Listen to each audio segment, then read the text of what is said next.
Today is National Indie Bookstore Day, and one locally owned bookstore joins the festivities for the first time ever. Located in downtown Rockford, Mays Books is a new and used bookstore. Their mission is to put affordable, hard-to-find titles in the hands of the public.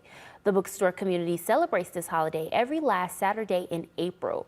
Most titles at Mays Books range from $3 to $5, with children's books costing $1 each.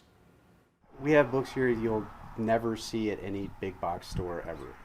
Books on pretty much everything. The variety here is unmatched by any corporate bookstore here in town or anywhere else, I'd say. So.